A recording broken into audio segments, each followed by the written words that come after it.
Gilbert is just like, do you hear him? He's so grunty. He's a grunty What's going boy. on, buddy? Look, Buddy. he's like, I think I Hi. pooped. You want to be the star of the show. You should be. You want to be Hey, the buddy. star. I love your little Columbia Oh pullover. my gosh, I know. He's so bougie. He is. It's like a little bit cold today, so I was like, oh, put this on. Yeah. But I'm so excited to actually get to talk to you guys about like all the things today. To start, just like if you want to describe Sadie as Sadie, like who is Sadie? What do you love about her? Like not even necessarily about her diagnosis yet, just like Sadie Rae as Sadie Rae. Like what are your favorite things about her? What does she love? Those things. So she was typical until I guess around six-ish, and then she started to slowly like decline. So we really got to know a good part of her personality. Like we really got to know who she was as like who she was going to be, like who she was as a kid. Um, and she was just this larger than life, like never met a stranger. She any kind of room she went in, she was the room. I mean, she had this amazing personality that I was so proud of. I mean, I'm still proud of it because she still does it. And that's the weird thing. It's like she can still do that, but she's nonverbal and she's not as steady, and she's lost a lot, and she still is able to kind of be this larger than life personality even without literally without having words. It's kind of amazing how joyful and how full of life she is with all the struggles that she has. She just really is like a ball of energy and happiness. Hmm. Jessica, how Yeah. do you describe her? Yeah, I mean, I think that's a good way to describe her. I mean, she's just like so happy and funny. And when she was little, she was just so like witty and observant. She would say things and I was just like, I don't know what you're talking about. You're talking about nothing. Um, and then like 5 minutes later, I would realize like, oh, she was talking about this thing that she saw before anybody else saw. Um, and as an example of what Ashley was just talking about, when we were at summer camp back in July in Alabama, um, everybody at the end of camp, everybody knew who Sadie was. We were just walking by there, just be like, "Hey, Sadie," and interact with her. And it's just crazy because And they she even doesn't said she talk was like the anymore. life of their group, like she was Yeah. the party girl. She is. I mean, like just, meeting you all when we did and, not like, I mean, I think I'd watched like at that point I'd gone back and looked at old videos and stuff of her, but like you're right. Like she's magnanimous. Like she just has such a like energy about her that you're like, okay, I see who Sadie Ray is. She's amazing. It's Yeah. like she knows She how to is. draw people in, like Yeah. she knows how to get you. Like I don't know, I feel like she finds the person that needs her the most in a group, and like she just goes to them and will like try to hold their hand or just look at them like kind of crazily sometimes, but like just stare at them in their eyes like I'm reading your soul. Yeah. Yeah. Hmm. Sadie Ray. She's a legend. She is a legend. Um, A lot. okay. So then I'd love to hear like kind of what the story is with Sadie. Like when you found out about her diagnosis, like how that all unfolded. Um, because I don't think I know like the beginning of her story. So yeah, could you tell us about that? Yeah, we have a really unique story in that her dad's side of the family, so Jessica's side of the family has a like a sixth cousin, I want to say. I had it memorized, but I forget. It's been a while. It's one of those distant cousins that's hard to know, like multiple times removed, that kind of Yeah, thing. what the number is. Um, she had Sanfilippo, and we knew that. I didn't really know much about her, just that he had a distant cousin with some mental issues. Other than that, I don't think I even knew the diagnosis, what it entailed, just that she was like a teenager in a baby's body. Um, and when Sadie was born, everything was perfect. Pregnancy was perfect. Delivery was perfect.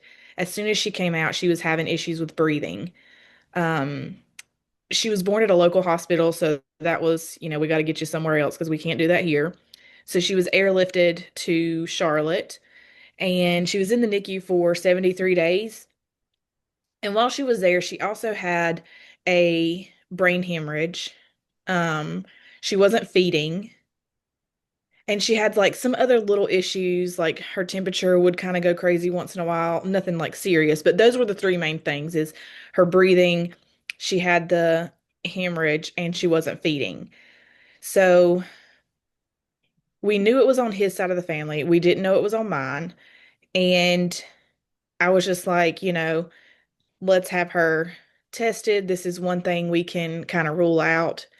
And at 3 months old is when we got the diagnosis. And most kids don't get diagnosed until like 5, 6, sometimes even older than that. So we were very lucky to get such an early diagnosis. And it was just because I was like, there's all these issues and there shouldn't be because she was technically term because she was 37 and a half weeks. She wasn't small, like she was a big kid in the NICU. And I was just like, we've already met our insurance deductibles. We might as well test a bunch of stuff too, just to make sure. Yeah. Um, so that's how we got our diagnosis.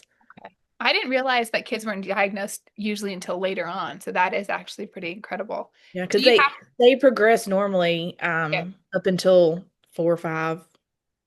so you had some heads up in terms of like what things were going to look like and be able to like monitor it more closely, but also have more of that time Yeah, kind of. we got a lot more early intervention than most kids because she's Yeah. literally been doing PT, speech since the NICU. Yeah. And we Yeah. were able to advocate like immediately for getting her in a trial and talking to all the doctors.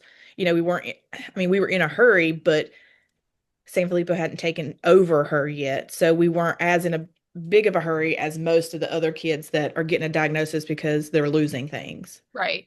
Yeah, and I think just to like jump in, because Sadie had a brain hemorrhage and then hydrocephalus, she ended up having like multiple surgeries Mhm. and she got a VP shunt. Um, and so interestingly, like I think just a month before her diagnosis, um, the another little girl got the first gene therapy for Sanfilippo. And so we were extremely hopeful. We knew about that gene therapy. There were, I think, two others and a couple other like ERTs in development. So we were really hopeful, like, okay, there's all these options. She's going to get into a clinical trial. And what we quickly learned, like Ashley and my brother, they went to all of the different sites that were doing these studies. And what we quickly learned is she was not a candidate for most of them because of the issues that she had at birth. Um, And I think so I'll even pause there. it wasn't just that we were hopeful. I feel like we thought it was going to be easy. We've got this Mhm. because everybody was like, oh, you've got a young kid. Everybody's going to want her in all of their trials. And that was not the case. And it was mainly because she had that VP shunt and she had had a brain hemorrhage. That's why we got kicked out of most of the trials that she wasn't eligible for. Why? Because like why wouldn't they let her do them? They it would have been hard to tell what the drug was helping, like if it was helping or what was declining. If she was declining because of her hemorrhage or if she was declining because of Sanfilippo. They couldn't really differentiate that at the time. But once she got a little older and she was like pretty much on par, they were like, oh, the brain hemorrhage didn't really affect her very much. It's more of her Sanfilippo that's going to be the issue. So I think that's why they kind of started opening up a little more once she was older because they could differentiate the two issues and see what the drug was helping. Like if the drug would help Sanfilippo or not really help our brain hemorrhage, but Yeah. it would be Um, harder to tell. yeah. Man, that's really unfortunate. And like, I mean, I've heard with like Barth syndrome with some of the clinical trials, like you couldn't have had a transplant to be in them. So I wonder if that's like a similar thing where it's like they Hmm. want to just make sure they're ruling out any other possible things, but that also just is frustrating because like why not? Why why not still allow some kids to be able to trial those drugs and then just maybe not be included in the like I don't know. That doesn't. And the inclusion and exclusion on all those trials is usually very lengthy and detailed and I actually worked in clinical research for about 12 years. So I kind of knew a little bit of the ins and outs with that.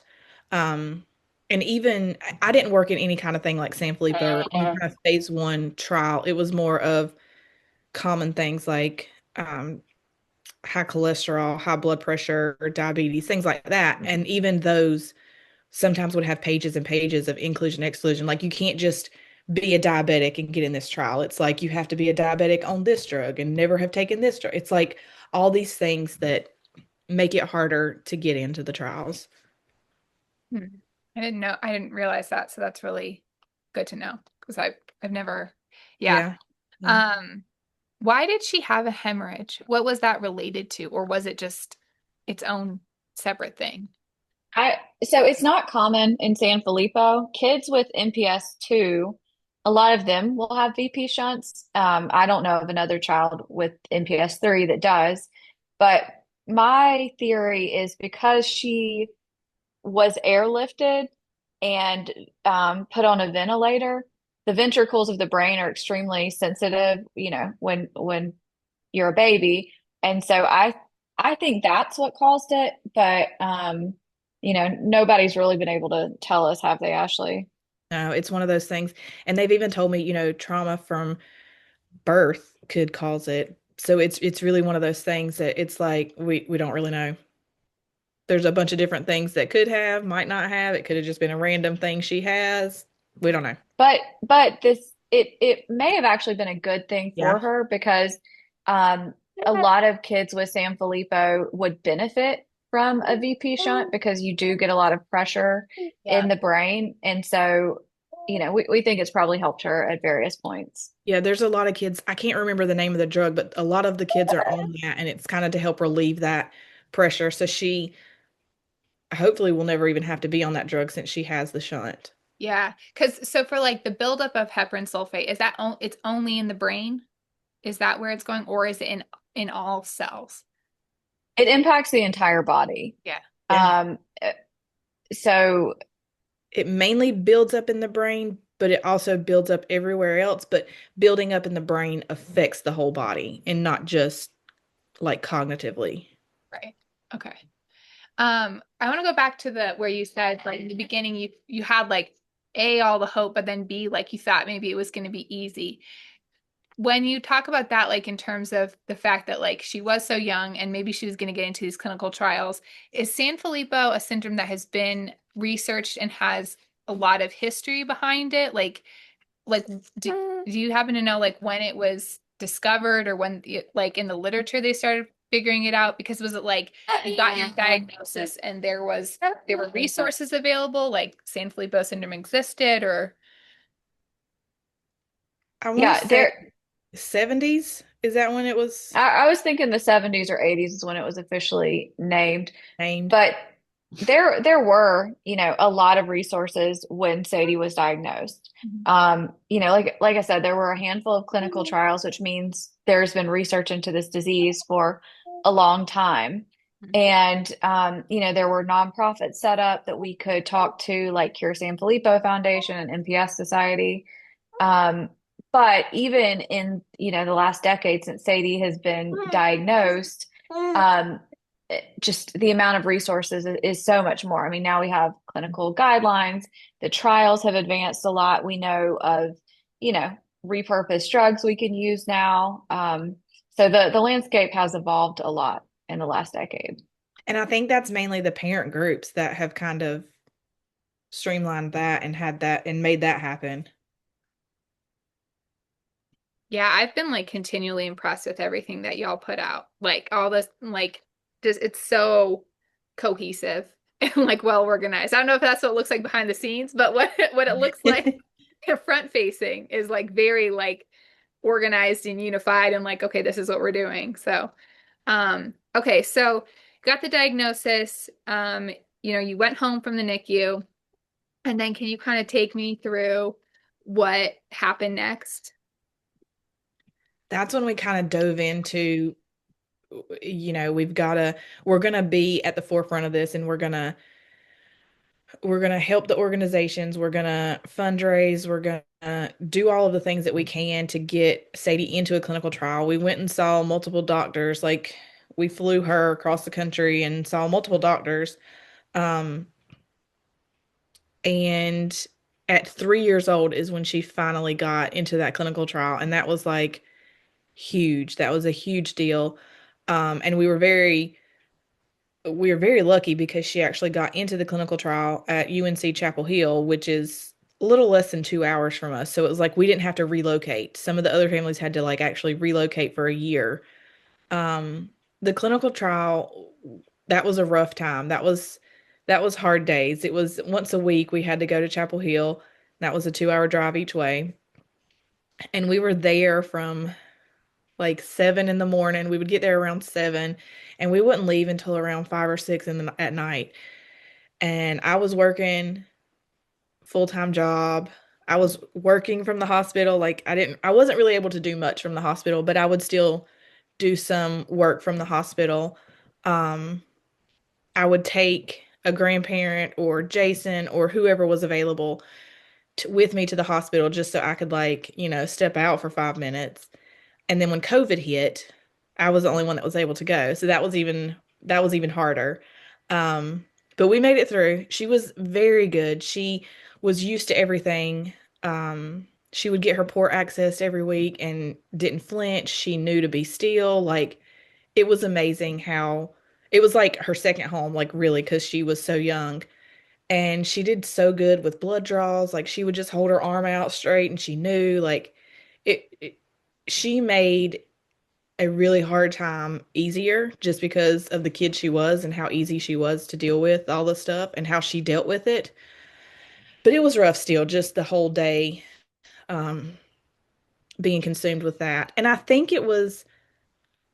we were in the trial, what, like 2 months, Jessica? And that's when they gave us the Mhm. notice. I think we were in the trial about 2 months, maybe a little more.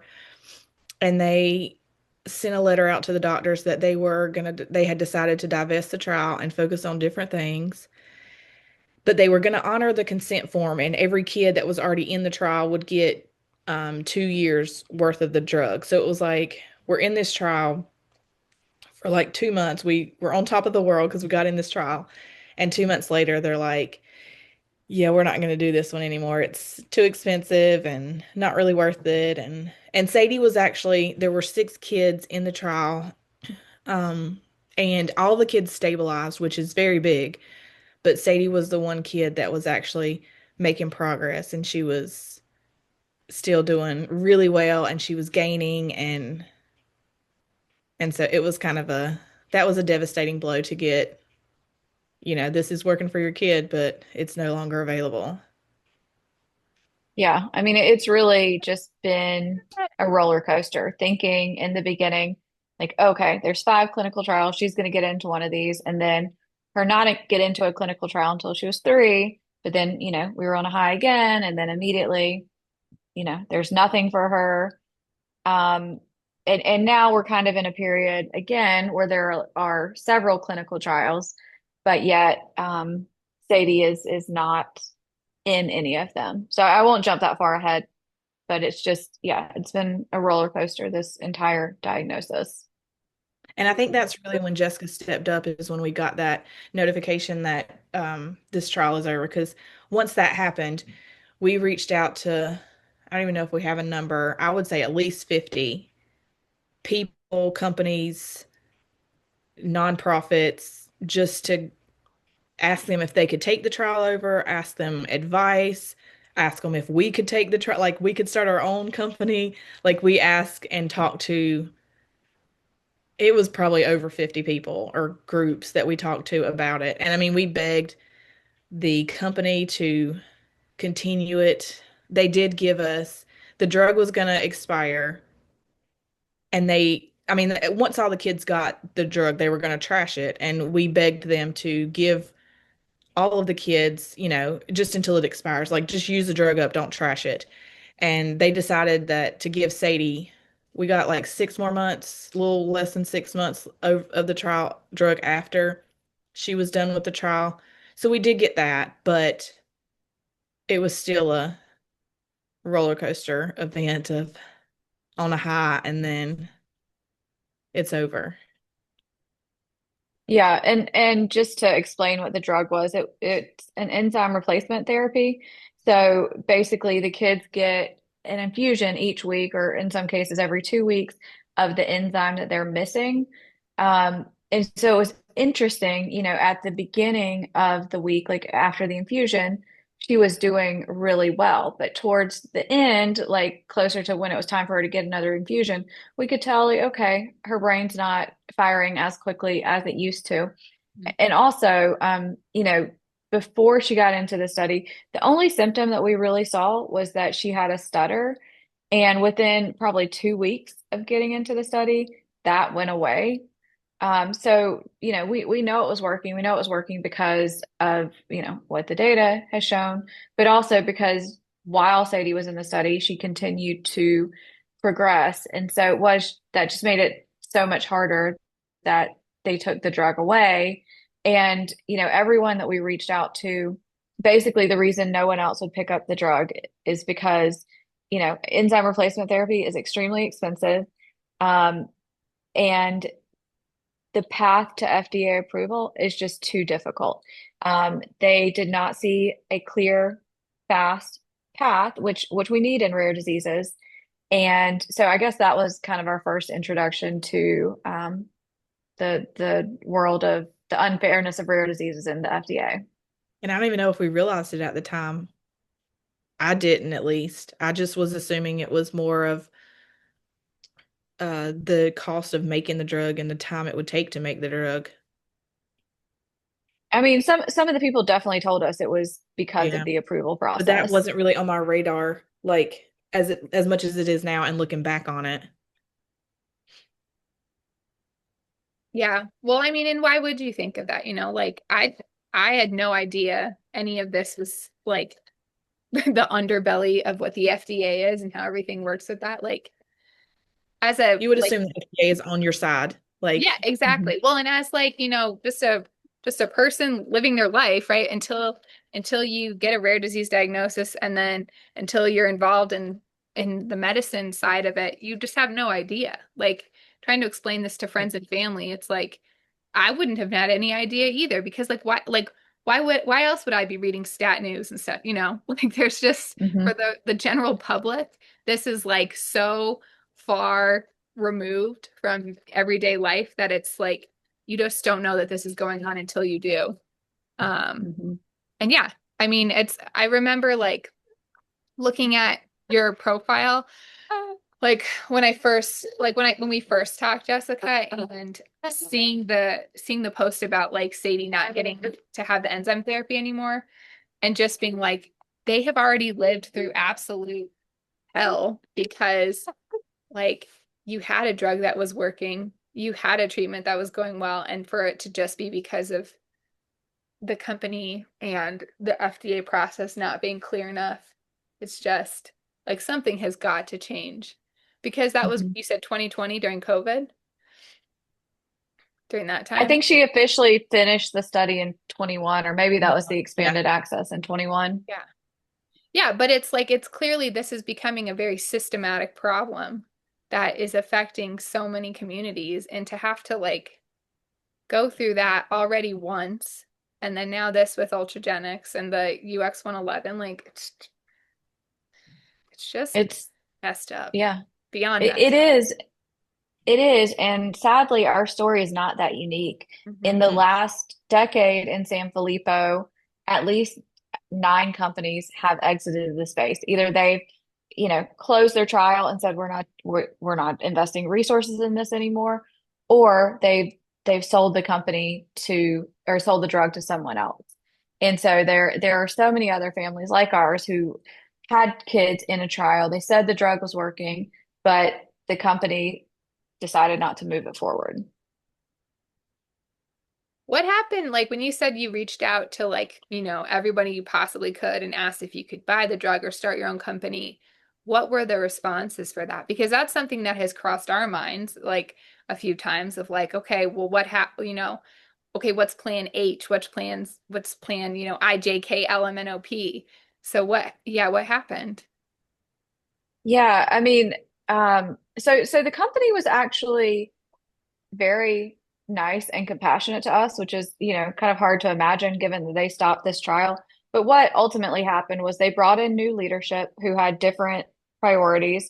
They wanted to focus on drugs that were less rare, because that's going to be more profitable and easier to get an approval for. Um, they did entertain other options with us, um, but given that we're just a patient family, they didn't take us that seriously on, potentially acquiring the drug from them.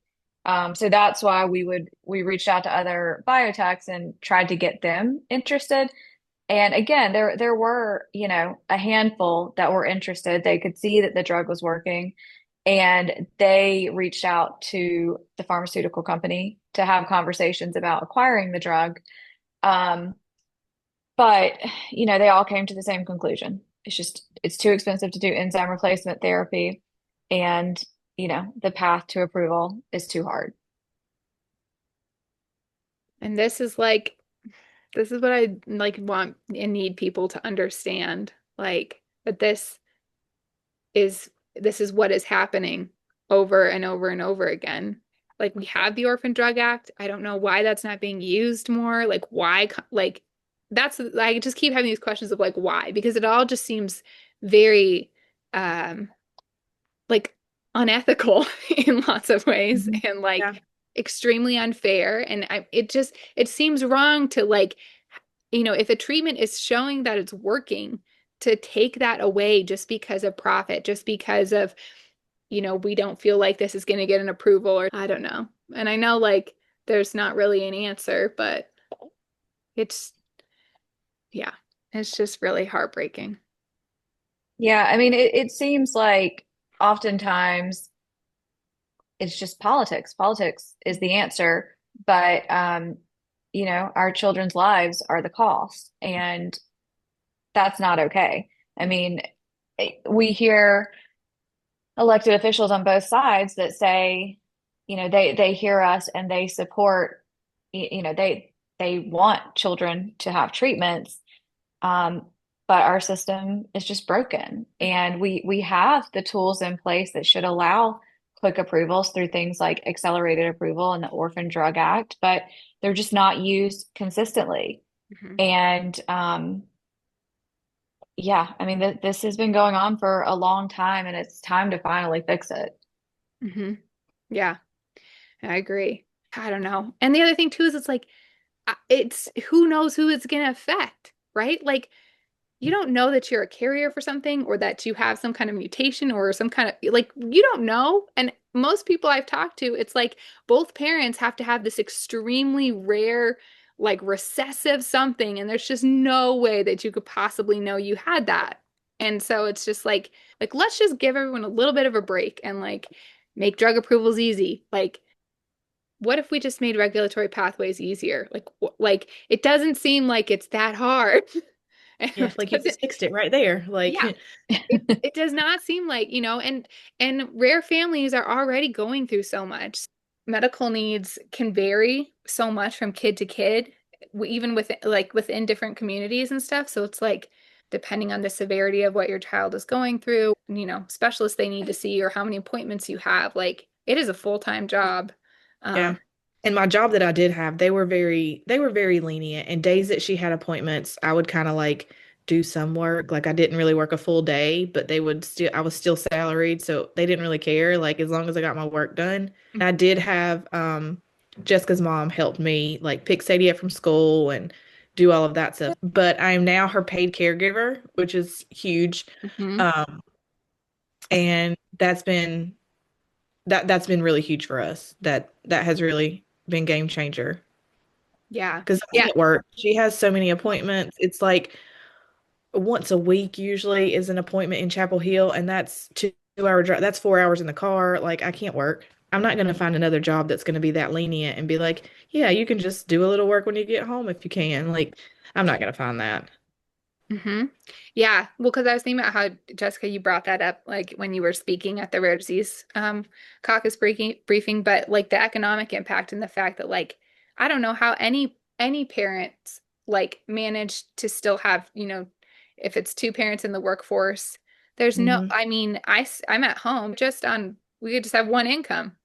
No, and you need like it's exhausting. If you're It is. having to drive to It like, is. if you're having to go to Chapel Hill once a week Yeah. at least, and then you've got other things, I'm PT, OT, like Yeah. I everything. got all Like the things. you have to have at least a sliver of time to I like need a chauffeur. Like that would help. Like a full-time driver. yeah, Yeah. I could at least get some stuff done in the car. Yeah, it's a lot. Yeah. It's Well, a and then lot. Jessica, you have a full job, but then you also do a ton of advocacy work as well. So it's like you also need somebody pretty much full-time doing advocacy because Yeah. yeah. Yeah, well, so when Sadie was diagnosed, I knew that this was going to be a lot on Ashley and my brother. Hmm. And, I live in another state, so I can't help with her day-to-day caregiving. But I said, hey, let me do the social media. That's a way I can help, say, I can help the cause. Hmm. Um, but yeah, I mean, it's taken up more and more time. And I'm lucky in that, I set my own hours so I can devote whatever time I need to advocacy. But um, yeah, I mean, I don't know how families do it all. Yeah. Yeah, if we didn't have Jessica, we wouldn't have a social media. It would just be like the grandparents on a page and liking everything, and that would be it. Like nobody would follow along. It would just be like the grandparents. Yeah, two followers. And they would only do it because they felt sorry for me, probably. Oh my gosh. Okay, so tell us about UX 111 and what has gone on with that, like in the current state, in the current present day. Yeah. So UX 111 is the gene therapy that I mentioned, dosed the first child a month before Sadie was diagnosed. So we've been watching the development of this drug for Sadie's entire life and Hmm. been hopeful, that she would get access to it at some point. It's a one-time gene therapy given to the kids, well, intravenously. And they have followed a lot of these kids for 9 years now. So they know again that it is safe and effective. Um, Kids that have been treated with this are doing things like reading and writing. They're talking a lot. They're having conversations. They're able to communicate what's going on. They're able to listen to directions. Some of them are playing sports. It's just kind of amazing because those are things that Sadie can't do. And most children at age 10 with Sanfilippo are, you know, possibly getting a feeding tube. They're spending more and more time in a wheelchair. So the fact that a drug, when given early, can have that kind of impact on kids is pretty remarkable. And, you know, it, um, it was going up for FDA approval. We expected it to be approved in August of this year. Unfortunately, it was given a CRL or a complete response letter um, based on manufacturing issues. And from what we know, the manufacturing issues are pretty small, and we feel like the FDA could have worked with the company during the review process to fix these issues rather than stopping it and starting the clock over because now kids have to wait, probably a year to get access to this treatment if it's even approved, the next time the company submits.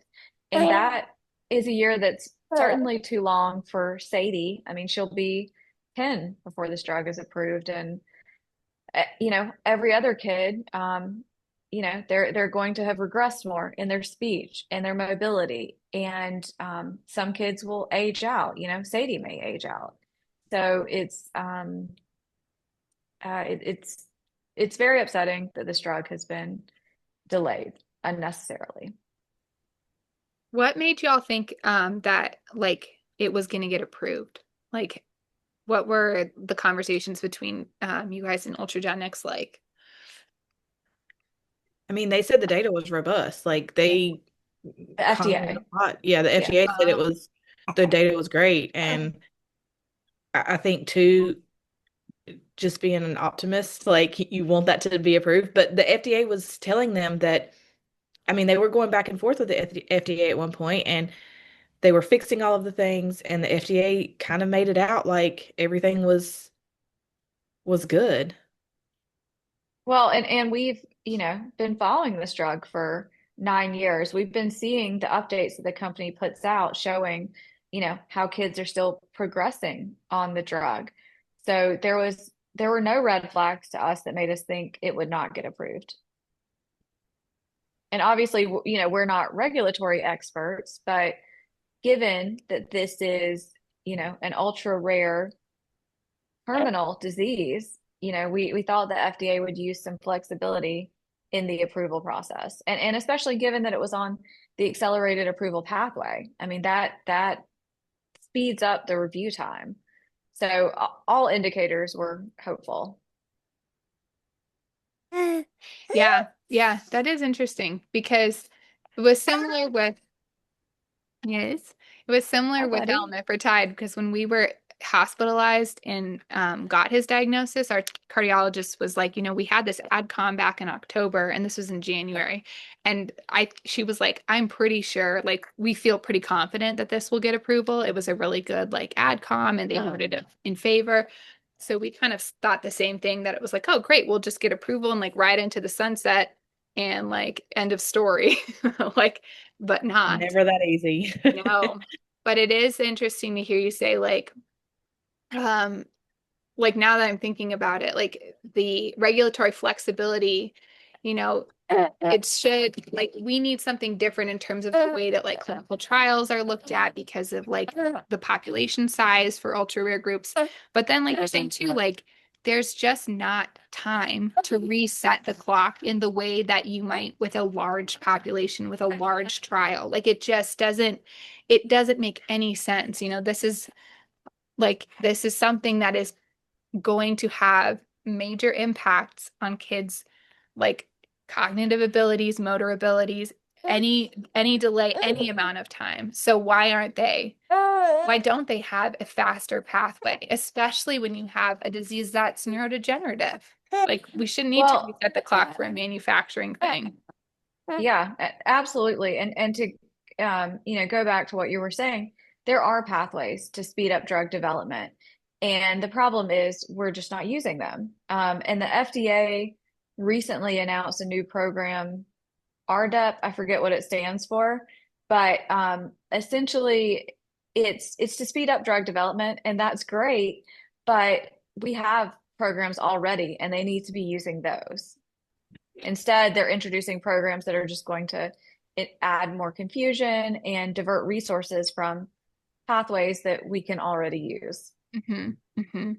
Yeah, it is like, why aren't they using them? If they exist, if right? Accelerated Mhm. approval is there for a reason, but why aren't Yeah. the approvals being accelerated? It is very like, I don't know. It doesn't make any sense. That's why I like the walk the talk McCary hashtag because it is like, why do these things exist if we're not going to use them? And something that I kind of took away from the rare disease caucus briefing is it's not being used consistently either. There is so much inconsistency. Nobody knows, like, okay, well, if I submit this NDA, what's going to happen? Like, there should be some Yep. kind of consistency in terms of what you can expect. Otherwise, it again, like, discourages companies from even going down that path. Well, and yeah, the thing is, you have these certain reviewers this time, but next time it may be different reviewers. And so, yeah, it just leads to a lot of confusion and no consistency. Yeah, and they're going to review the same thing that's already been reviewed, and it's redundant. Yeah. In theory, the FDA is the biggest like patient advocacy group. They're supposed to advocate for us, Mm-hmm. and they're not. They're only advocating for what the moneymakers are, whatever they can make money off of. They're not advocating for rare disease groups because they're not doing anything to make it easier. Mm-hmm. Well, and the thing is, patient advocates have kind of gotten a bad rap recently, saying that we're so desperate, we're going to fight for anything. And that's not true. Like families are not going to push for drugs that are unsafe. But what we're talking about in our case is a drug that's been in clinical trial for 9 years. 28 children have gotten it. We know it's safe. Same with your drug. Like Yeah. you guys know it's safe. I know. So yeah, it isn't. Well, and then too, like I've seen things written where it's like saying that, parents are just throwing a fit just to try and get what they want. Like you're saying, it's like, no, we're not. Like all we're asking is to extend the life of our child that has been given this diagnosis that is life limiting. Like Mhm. anyone would do the same thing, you know? If anyone who's working at the FDA, if your kid is born with any of these conditions, you would do the same thing and be thinking like, how can I make sure my child has the best quality of life possible? Because that's what everyone else is also thinking about on a daily basis. That's what anyone wants for their kid. Yeah, it's unconscionable. And that's the other thing too is like we're just asking to extend the like time that we have with our kids. So if we know that the drugs that we're using are safe, like I don't know. It's just I don't. We still Well, get that they need to go through the clinical trial process, Mhm. but they should be faster for the clinical trial process should be a lot faster for rare diseases because we don't have the time. No. And it should be easier and there should be incentives for the companies because if not, they're not gonna want to do clinical trials for rare diseases because they're not gonna make any money. Mhm. yeah. And the other criticism that's, been going around recently is just that, why some elected officials and some in the FDA are not supportive of things like accelerated approval is because they think this is just lining the pockets of big pharma. But we're not talking about big pharma here. Most of the companies that focus on rare diseases are small pharma, Mhm. and they don't have, you know, the time, they don't have the money to invest in long development process. So, Big Pharma's not gonna touch this stuff because they're not gonna make money off of it. Mhm. yep. Yeah. And we did see, a bit of a lull in Sanfilippo development, you know, several years ago after there were all these clinical trials. And I think part of that was just them kind of watching the regulatory landscape and realizing like, okay, this is not going to be easy to get an approval. And again, we're kind of in that period again where people are watching what's happening now and deciding, okay, I'm probably not going to invest resources in this rare drug because it's not going to get to approval, or I'm going to do this in another country Mhm. where it's easier. Yeah. Yeah. And that's yeah. It's very like counterintuitive to what you would think that like the FDA and like what they would want to support, Like, okay, we want drugs being made in America for people who like, and Mhm. we want research here, like all the things that they say publicly. It's all of this seems very counterintuitive to what they're seem to be supporting. I mean, I think he says all the right things, but what he's saying has not been translated into action by his reviewers. Yes. Yeah. And it does seem like we're getting caught kind of in a weird place. Like, right? Like your drug has been in development for 10 years. The elamiprotide, that's been going on for 11 years. Like that, things have just been getting like stuck in this time period. And now they're saying there's going to be all this change, but it's like, well, where's the change and when is that going to happen? Yeah, Um, I'm very concerned that our drugs are just going to be left behind because I don't know. I haven't heard much talk about how I mean, luckily for the Barth drug, they're talking about reviewing it quickly. And I hope that's true of all these drugs that have been rejected recently, but I don't know. Yeah. Well, and it's like when you've been burned before, like it's hard to, like you said, Ashley, you want to remain optimistic and you want to like think and you have hope and think that good things are going to happen in the future. But then when stuff has happened repeatedly, it's very hard to like get your hopes up and feel like, okay, Mhm. I mean, and yeah, I feel like we keep being in these like holding patterns where it's like, okay, well, we've got these like couple of weeks. Maybe we'll hear something, maybe we won't. Like, you know, or And if yeah. it's a staffing issue, that's like hire more people. Hmm. If you don't have the people to review the stuff, hire more. There are people looking for jobs. Like, Yeah. I'll do it. Like, if I can do it from home, I can do it. Like, Yeah. just send it to me. Yeah. I'll put the link in too for the stat readout when they did their interview of Emil. How do you say this? Emil Kakis? Yeah. Yeah. His that was very interesting to hear him talk so candidly about the CRL. It just seems like there's a lot of mystery around the FDA. I don't know. Yeah, I mean they I know the commissioner wants to be more transparent. So a way that he could do that is by including patient advocates, these patient groups in the meeting so that we're all on the same page. It yeah, it is very confusing on trying to translate between FDA, who says nothing, and the pharmaceutical company. And I know in both of our cases, the pharmaceutical companies have been very transparent, but that's Mhm. not always the case. Yes. Yeah. Yeah. It is like almost like they think like, okay, the transparency means we're just gonna dump all these CRLs and you can go look up any CRL you want. It's like, well, that's nice, but that's not what we meant. Like I think what you're saying is true. Like patient voice and like being able to have a conversation would be more transparent and to put faces to what's going on, right? Like I don't know how you can possibly look at Sadie Rae and be like, no, no, I don't think you should have access to a gene therapy. Like, what? Like, how can you look at Gilbert? How can you look at any kid with a rare disease and look at what they're going through and look at what their families are going through? It's just mind blowing to me. Like, Mhm. we must be very disconnected or something is not translating because, Yeah. like, Is there more to it like that we don't know? Like we would like to know if there is, because what we're hearing is not really adding up. yes, yeah. Okay, well, so where are you all at and like where are we going for the next few weeks? Like what's going on with UX 111? I know you were just in DC for the Rare Disease Caucus briefing and also weren't you there the week before? Did you just like fly out and Mhm. then fly back, Jessica? Yeah. Yeah, I've joked. I'm like, I need to just get an apartment in DC. We should just like get one for the patient advocacy groups. We can all share it. Probably you should get a Um, wing at the FDA. Just let them. yeah, There's yeah, probably that'd a be great. closet or something they're not using.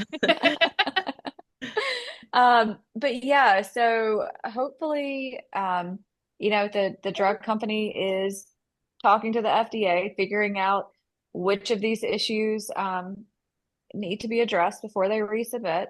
Mhm. So, I'm hopeful that the company will resubmit in the next few months, and um, the FDA will say, kind of like they did with Bar, we're gonna review this quickly. We've already reviewed the data. We know the data is good.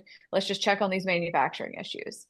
Um, but I don't know. I think there's a lot of noise coming out of DC. Congress is putting more and more pressure, or it says they're going to be putting more pressure on the FDA. So I'm hopeful that we will see some positive change in the next few weeks, next few months. Yeah. What do you think, Ashley? Jessica's the one that's been frontline with this, so I'm gonna have to just agree with her because, and again, you have to remain hopeful. Like, I hope and I think that they will do what is right because the FDA is literally the biggest patient advocacy group, and they should do what's right for these patients. Um, but the way things have been going, I'm getting a little pessimistic, but I'm trying not to. I'm trying to remain optimistic and that they'll do the right thing. And instead of doing a full review like that, you've already reviewed it. We don't have time for that. Like, and y'all don't either. No. Apparently, like nobody, we don't have time. It's just to prove it. It's they literally said the data was robust, and then they said no. And that's contradictory. Like you can't say both things. Mm-hmm. Mm-hmm. And I mean, for people to understand, to put this in context, like this is not the most hopeful question, but if this does not get approved in the next few months, right? If you really do have to wait another year, like what does that mean for Sadie in terms of like her abilities? I mean, anything could happen.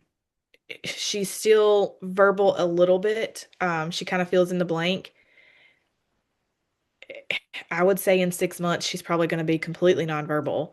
Um, her walking right now is fine. I mean, she's a little clumsy, but she walks and she is very much independent with it. She needs a little help or going around objects, but I mean, in 6 months to a year, she could be wheelchair bound. I don't know. There's so many things. She could have a feeding tube. There's so many things that could change in such a short time with Sanfilippo that I mean, literally all of those things could change in 6 months, and she have a feeding tube, be wheelchair bound, and completely nonverbal. And that's what the sad thing is. Like, I mean, there's so many things that can happen, and we're just waiting. We're just waiting for the FDA to say yes or no, and that's not fair either. That's not a way to live. Just waiting on them to say yes or no, or waiting on them to decide if they want to take rare diseases serious or not. It's something that should be forefront of their mind, and they've already reviewed the stuff. Like it's a no-brainer. It really is. Like I don't know why it's becoming this big deal. They've already reviewed the data, and I get that they had some questions on things. Once Ultragenyx fixes those things, review those things, and we're good to go. Like if everything's good, then we're good to go. But the data has shown good results. And it's safe, it's effective. That's really what drugs are for, being safe and effective. And that drug is doing that. Yeah. Yeah. That's such a good way of putting all of it because, yeah, the waiting part, Yeah. it's unnecessary. And those are skills that she can't get back. And that, Right. right? Right. Yeah. I mean, because like the purpose of the gene therapy is to stop and to slow the progression of the disease. Yeah. But if you go, if you lose those are skills that are not coming back. And so that's the other thing that I just can't understand about the FDA is how can you, with a good conscience, like look at a family with a kid with Sanfilippo and say, no, we're going to make you wait while your kid loses these abilities. It's Yeah. not, it's Yeah. beyond me how Yeah. anyone can I do don't that. I don't know how they sleep at night. I don't know how you I yeah. don't know either. I don't know That's like Well, sad. I think they sleep at night because they are not thinking about the kids. I mean, that's the only way they could possibly sleep. It's just thinking about the data and not the kids. But the data was robust. It was. It doesn't make sense. It's all contradictory and dumb. It's really just dumb. Yeah. Well, it reminds me too of like this is not a great comparison, but like when I was in the classroom, you would have people from the district level try and tell you, well, this is how like you should be doing XYZ things, right? Like, well, why aren't we blah blah blah? And it's like, well, I don't know. I have like 5 kids, 5 new students who I just got who have insane amounts of trauma that just came in and they're running around the room and we're doing, XYZ, right? And it's like okay, but you wanted me to do this thing. Well, why don't you come down from that district office in your air conditioned district office and come down to the school They've where the never AC stepped foot in is a out, classroom, right? And but they you want come to tell you in. how to do it. Yeah. Exactly. You come in and teach that class and then you tell me why this, why isn't this way? So it's like, perfect. What if we had some FDA reviewers? Yeah. You come and you live You with me. babysit. You Yeah. babysit just an hour. Yes, please. You come babysit and you come see what that's Just like. an You hour. figure out how to give this med, how to give this med. You Mhm. figure out how to draw that shot up. Like, And see how many times you have to call 911. yes. Somebody's And choking. mhm, yeah. And then you tell me that I need to wait. Like, no, you're not going to want to wait. And you will see what you are denying kids and families when you're making these decisions. It's like we've become so disconnected from the reality. And that's what happens. That's what happens when you leave the classroom and you go work in the district level. Sometimes you get a little bit, fixated on the numbers. And here's the numbers of kids who are reading on grade level and this and that. And you forget to look at individuals. And so maybe that's part of what's happening too, is like we have forgotten to look at people as individuals with real lived experiences. And if you would just come see the patient voice, the families, if you would come understand, like, this is what is at stake, why would you not just approve something? You have everything in front of you and just And like I give wish us we a could little take reprieve. like a bunch of the kiddos just and tour. Let's go on a tour of the FDA and just, Yes. just to meet them, to see them face to face, not just Yeah. videos of them or, Mhm. like so they can really hands-on see what it's like. Yes. Go to the MPS conference. Oh my gosh. Can you imagine? Hmm. It's a lot. That Yeah. thing's a lot. It is a lot. Well, they would see. They I would would say. they would see Yep. the front lines of like, okay, this is what it actually means when we are saying no to a really promising and safe therapy. Because I'm like serious. I'm like, I am not stopping until Sadie gets UX111. This is ridiculous. Like, she should have already had it. And the FDA needs to get it together. Yeah. Oh, we appreciate Yeah, everything you're we doing. appreciate that. And it is dumb. I hope they get their whatever in order because it feels like there's something disconnected somewhere and it's affecting kids and that's not Yeah. okay. Yeah. And to end this, Sadie and Fam is not a real Facebook account, and Facebook is full of shit because oh my gosh, I report everything, and I got a like response back, and it was like, we've determined this does not violate community guidelines. I'm like, how does this not violate community guidelines? These are AI images of a minor. Like Yeah. I am like, what is happening, Mark Somebody sent me a Zuckerberg? message and said I should like file a police report. And I was like, I don't know Well, how you and figure then out who it is. Like, I I'm gonna don't. file a police report. a couple of people have responded. They're like, well, this is what you get for putting your kid out there. I'm like, well, Yeah. you follow her story. Yeah, so you're So, here. Yeah.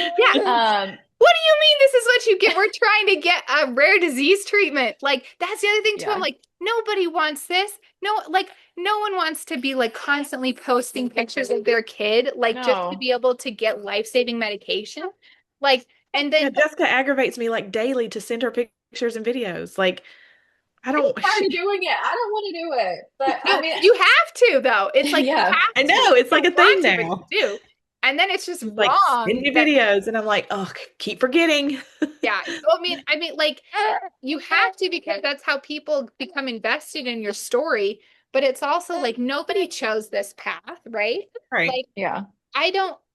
The next generation of kids born with Sanfilippo and Bar syndrome, like I just want them to be able to live nice, quiet lives and get the therapies yes, they need and not have to, do all of this. Like that's my hope. I'm like, that's why I'm doing it. Number one, like, what choice do we have? We don't, like we have to because this is what it's taking to get our kids the medicine they need. But also, I really think it's illegal. Whoever that account is and whatever they're doing, it's not real and it's super creepy. And I'm gonna file a police report because I'm like, what is this? It's it so is, messed up. It's so messed up on so many levels. It is. It is. yeah, I and reported and they, said that they were impersonating me. Like, I was Yeah. like, who are they impersonating? And I was like, me. And I still get the thing that said, we're not going to take this down. And I was like, well, well, and if we could get verified on Facebook, I think it would help. But for some reason, we're still on the wait list. So I don't know. It's all very confusing. And Facebook's there's, dumb too. yeah, it's dumb. If Facebook doesn't address this, then they're gonna go out of business in like a year or two because it's gonna be all fake AI pages. Yeah. Yes. I know. I'm like, I went in and I made everything on my thing like back to friends only. And I'm like, I'm not posting stuff on Facebook anymore. I'll leave. I mean, which is silly because Instagram is owned by Facebook, but I was like, Yeah. I mean, it's all the same thing, but I was like, well, It if they're seems a doing little this, less like they're it. doing this to Sadie, I'm not supporting them anymore. Yeah. Facebook is worse for some reason. I don't know Yeah. why, but Yeah. oh, it's frustrating. He's like, I pooped. That's my problem. Yep. I'm It's like, in can a you poopy not do diaper. something about this? Don't you smell it? Yeah. Tell her to do something. He's like, this is me telling you it's time to end the podcast. Yeah, he's like, get off the phone. Okay, Ready to well, play. I really could talk to you all day, but anyway. Also, I need to buy a Sadie Rae shirt. That's on my to-do list. I'm like, Oh, I want one. Do you have Gilby shirts? No, I'm like, oh, we need to make some oh, Gilly. you Yes. do. No, and hers are like the purple that you guys chose Yeah. is so beautiful too. Like, oh, I'm like, I just want to wear advocacy shirts because they're so like, then you're like, number one, people can be like, what's that about? I'm like, let me tell you. Yeah. We we have gotten like people come up to us at Disney World. And they're like, "What's Saving Sadie Rae?" And we'll tell them, or sometimes people will just like look it up and then they'll message us later like, hey, we saw your family at the parks and blah blah blah. Oh, It Yeah. really is a So good advocacy tool. yeah. Just a yeah. t-shirt. I'm gonna get one because she's the greatest. And I really do. I'm telling you, when I met you, I was like, oh my gosh, I am meeting a celebrity. It's true because you're just like, it's real. She's real from the internet. Sadie Rae. And my I daughter, do feel oh, they love her. They talk about Oh, her all oh, the time. And like every oh, time they see me, like, sending all these emails and stuff, and they're like, oh, there's Gilbert and there's Sadie. oh. Yeah, oh. like they are, she left, I'm telling you, such an impression on them. They really do. Like all the time, like, and what's Sadie doing? Like, Oh, oh, I love Oh, that. so sweet. I yeah. love that. Oh. All right. Well, I'll let you guys go because Okay. it's nighttime over there. It's Yes. 6:15. Yeah, it's getting there. All right. Well, it was so Uh, good to talk to you, and we'll be Good we'll to be talk in to you. touch because, we're not stopping ever. Right. yes. Yeah. Well, we are gonna stop because they're gonna get their shit together and then we Yeah. can stop. Yeah. But then There'll I'm be gonna pick, something else then. yeah, I'm gonna find the next Yes. the next Oh something and yeah. be like, now we're not Yes. stopping here. Yeah. Now Yes. we're gonna keep on going, but then we're gonna stop and then it'll be something else. Right. I mean, all my staffers are like, oh man, we thought we were done with Go Gilby Go. And then I'm just going to be like, hey, I need to set up another meeting. Yes. Oh my gosh. All right. Oh, Well, it was lovely to talk to you both and yeah, you too. hope you have a Good. good rest of the Sunday and hopefully a good week. I'm sure we'll be in touch. Yeah. Yes. Yeah. All Sounds right. Just good. posted on Bye, everything. bye, Bye, y'all. Gilby. All right. Hi, Bye. Bye. Gilby. Ooh, change my Bye, Bye, name. buddy. buddy. Bye. Bye. Bye. Bye.